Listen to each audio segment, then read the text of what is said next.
Hello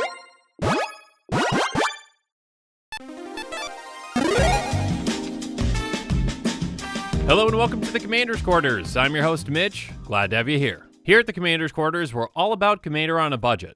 Today's episode is going to be a $50 deck tech. When I say $50, I mean that is an overall deck cost. Both shipping and commanders that are $10 or less are going to be included in that cost, but basic lands will not be. Decks on this channel are built to be fun, inexpensive, and focused. If you want to learn more about what a focused commander deck is, check out this video here. On this deck tech, I'm going to take you through its strategy, the tactics, and how this deck wins.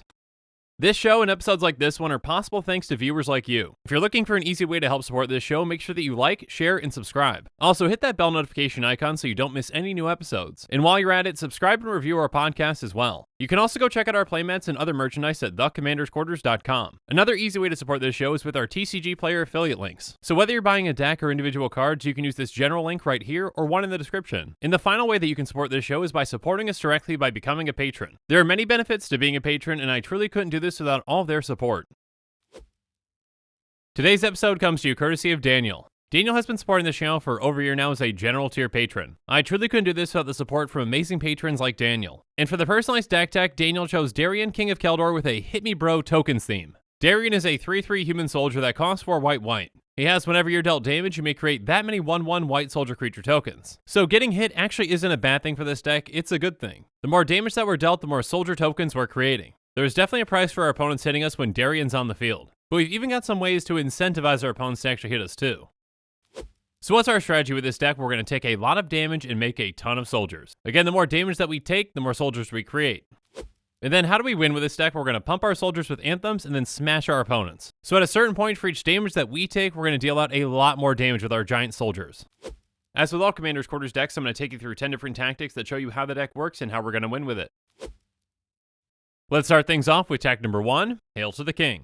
First up, there's Wayfarer's Bauble, which we can pay 2 and tap and sacrifice to get a base land into play tapped. Next up, we've got 3 mana rocks that each cost 2 and come into play tap with Guardian Idol, Marble Diamond, and Star Compass. Guardian Idol can tap for a color, so we can pay 2 and turn it into a 2/2. Marble Diamond can tap for a white, and so can Star Compass. And then both Prismatic Lens and Mind Stone come into play untapped and tap for a colorless. And we can actually pay 1 and tap and sacrifice Mind Stone to draw a card. Next up, we've got 3 mana rocks that each tap for 2 with Worn Power Stone, Sisay's Ring, and Urgolem's Eye. Worn Power Stone does cost 1 less than the other 2, but it does come into play tapped. And then there's Hedron Archive, which costs 4, taps for colorless, and we can pay 2 and tap and sacrifice it to draw 2 cards. Finally, there's Coveted Jewel, which costs 6, and when it comes into play, we draw 3 cards, and we can tap to add 3 mana of any one color. It also has whenever 1 or more creatures an opponent controls attack you and aren't blocked, that player draws 3 cards and gains control of Coveted Jewel, untap it. Again, encouraging our opponents to attack us is not a bad thing with this deck. And with our massive soldier army, we can easily get this back and draw some more cards. But if we're gonna incentivize our opponents to deal us damage, we need to make sure that we can gain life back.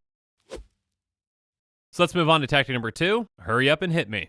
First up, there's a Johnny's Welcome, which says whenever a creature enters the battlefield under your control, you gain 1 life. So now whenever we're dealt damage, we're gonna lose life, but we're also gonna gain back the exact same amount of life that we lose. For example, if we're hit for 6 damage, we make 6 soldiers, and we gain 6 life with a Johnny's Welcome. The same thing happens with Answered Prayers, but it also turns into an angel whenever a creature comes into play under our control. Angelic Chorus is similar, but it says whenever a creature enters the battlefield under your control, you gain life equal to its toughness. So to start, we'll just be gaining 1 life, but with some Anthem effects, we can gain even more. If that's the case, we're actually going to be gaining life whenever we take damage. We've also got some creatures that can help out with Anointed Priest and Impassioned Order. Anointed Priest says whenever a creature token enters the battlefield under your control, you gain 1 life. And Impassioned Order says whenever another creature enters the battlefield under your control, you gain 1 life. So again, these essentially cancel out the damage that we're dealt as long as Darian's on the field. Next up, we've got the 2 creatures known as the Soul Sisters, which are Soul's Attendant and Soul Warden. Both say whenever another creature enters the battlefield, you may gain 1 life. So we're gaining life not only from our creatures, but also from our opponent's creatures too. And finally, we've got 3 more creatures that can gain us some life with Suture Priest, Daxos, Blessed by the Sun, and Healer of the Pride.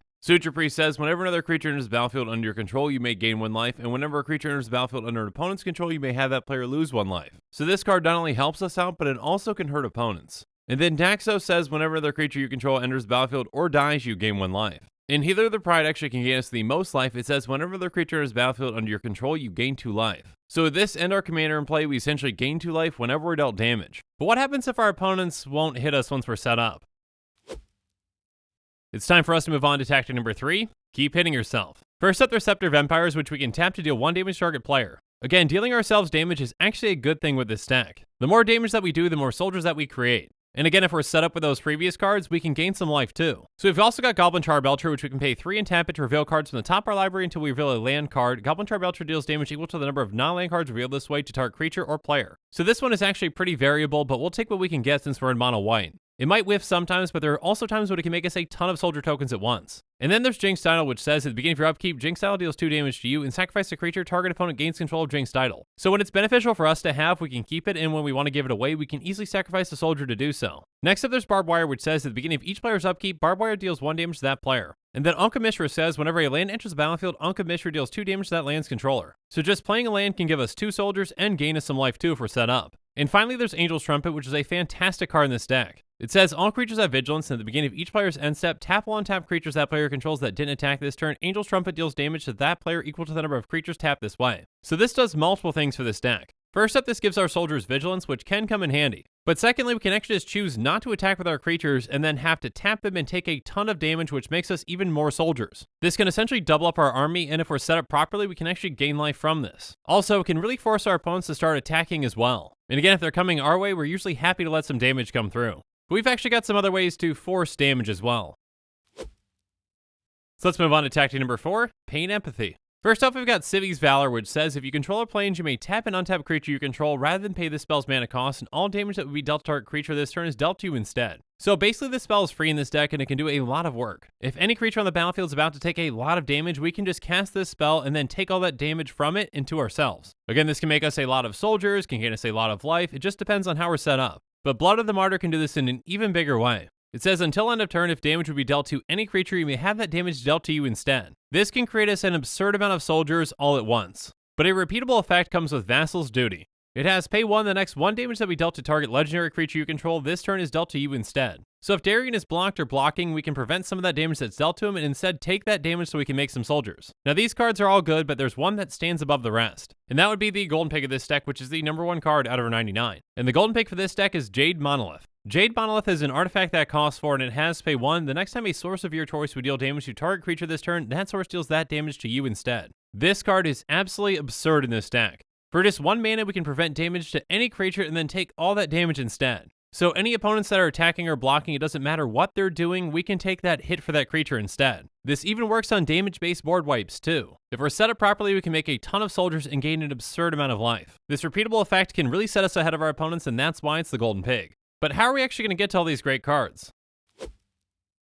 Let's go over some ways now in tactic number 5, Drawn to Violence. First up, we've got Palace Sentinels and Palace Jailer, which when they come into play, we become the Monarch. And Palace Jailer is also going to exile target creature until an opponent becomes the Monarch. Now, if you're the Monarch at the beginning of your end step, you draw a card, and whenever a creature deals combat damage to you, its controller becomes the Monarch. So being the Monarch actually helps us in 2 ways with this deck. First off, it provides us card advantage, and secondly, and perhaps more importantly, it also incentivizes our opponents to attack us. Next up, there's Farsight Mask, which benefits us whenever we're hit by an opponent. It says whenever a source an opponent controls deals damage to you, if Farsight Mask is untapped, you may draw a card. And then Staff of Nin says at the beginning of your upkeep, draw a card and tap it, and Staff of Nin deals 1 damage to any target. So this provides us card advantage, and we can ping ourselves with this too. And then Pendant Prosperity enters the battlefield under the control of an opponent of our choice. They can pay 2 and tap it to draw a card, then put a land card from their hand onto the battlefield, and then we can do the same. Next up, there's Mentor the Meek, which can draw us a ton of cards with this stack. It says whenever there's a creature with power 2 or less enters the battlefield under your control, you may pay 1. If you do, draw a card. And then Calling Deus says tap, sacrifice a creature, put a charge counter on Calling Deus, pay 1, sacrifice Calling Deus, draw a card for each charge counter on Calling Deus.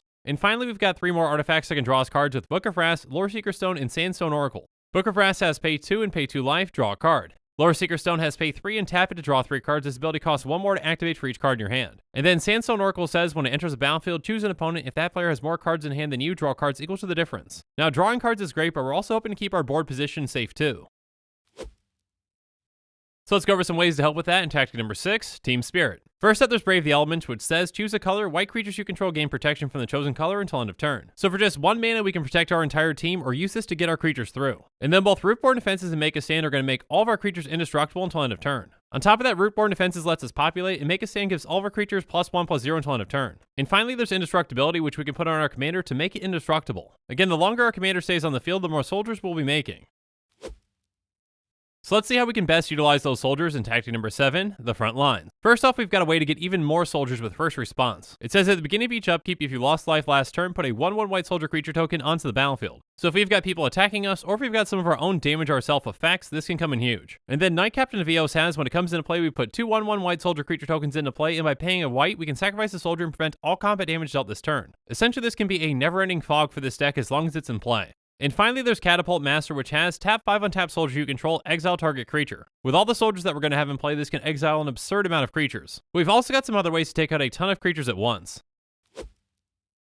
So now let's move on to tactic number 8, Wipe Down. First up, there's Citywide Bust, which is going to destroy all creatures with toughness 4 or greater. And then Mass Calcify is going to destroy all non-white creatures. Hour of Reckoning has Convoke, and it's going to destroy all non-token creatures. So each of these are essentially one-sided board wipes, and only Hour of Reckoning is going to be taking out our commander. These can really swing the game into our favor and can really help our soldiers get through. But outside of dealing with creatures, how do we deal with our opponent's other things? It's time for us to move on to tactic number 9, Wipe Away. First up, there's Forsake the Worldly, which says exile target artifact or enchantment, and it's got cycling for 2. And then Crush Contraband says choose one or both, exile target artifact, exile target enchantment.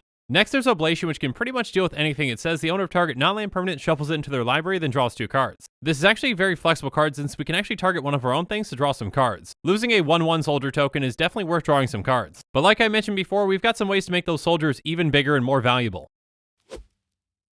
So now let's move on to our final tactic, tactic number 10, this is the Anthem. First up, we've got some 2-mana enchantments with Crusade, Honor the Pure, and Intangible Virtue. Crusade's going to give all white creatures +1/+1, Honor the Pure gives all white creatures we control +1/+1, and Intangible Virtue says creature tokens you control get +1/+1 and have Vigilance. These are all very cheap and effective ways at pumping our soldiers. Next up, there's Mobilization, which gives our soldier creatures Vigilance, and we can pay 2 and a white and put a 1/1 white soldier creature token onto the battlefield. And then Path of Bravery says as long as your life total is greater than or equal to your starting life total, creatures you control get +1/+1, and whenever one or more creatures you control attack, you gain life equal to the number of attacking creatures. So this can both pump our creatures and gain us an absurd amount of life. And then there's Glorious Anthem, which gives all of our creatures +1/+1 for 3 mana. Spirit of Heliod does the exact same thing, but we can pay 1 white and tap it to destroy target creature that dealt damage to us this turn. An even bigger Anthem effect comes with Dictate of Heliod, which has flash and gives creatures we control +2/+2. But an Anthem effect that can pump our creatures out of nowhere is Valor and Akros. It says whenever a creature enters the battlefield under your control, creatures you control get +1/+1 until end of turn. So if we've got some ways to damage ourselves, we can use this as a combat trick. The more damage that we're dealt, the more creatures come into play, and the bigger all of our creatures get. Anyways, Darion is a very unique commander and a ton of fun to build around. Again, a big thanks to Daniel for supporting this channel for over a year now as a general tier patron. If you want to support this channel and want your own deck dedicated to you, consider becoming a patron.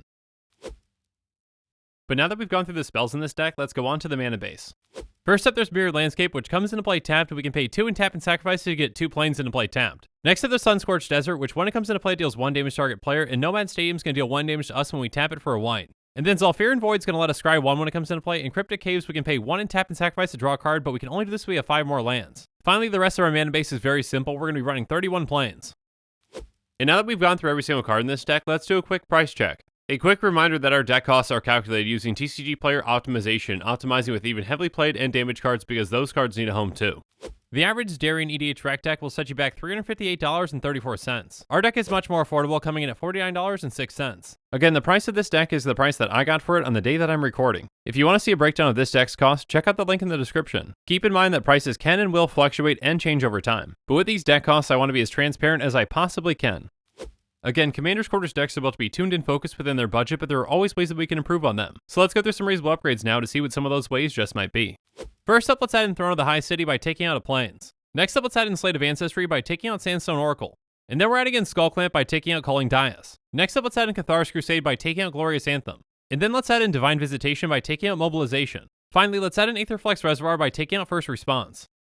And now it's my turn to hear from you. So in the comments below, let me know what you think about this deck and what you think about the commander in general. And make sure you're following us on social media for more updates and sneak peeks on future episodes. Again, a huge thank you to my patrons who help make this show possible. I truly couldn't do any of this without your support. If you want to support this channel directly, consider becoming a patron. There are many benefits to being a patron, including being able to vote on future commanders for deck tags. There are even tiers where you get your own personalized deck tag dedicated to you. You can check out all the Patreon tiers and rewards at patreon.com/commandersquarters. If you haven't already, make sure that you like and subscribe to the channel. Here at the Commander's Quarters, we're all about budget commander. So while you're at it, go ahead and check out some of our other types of episodes. And with that, I'm out of here. Thanks again and have a good one.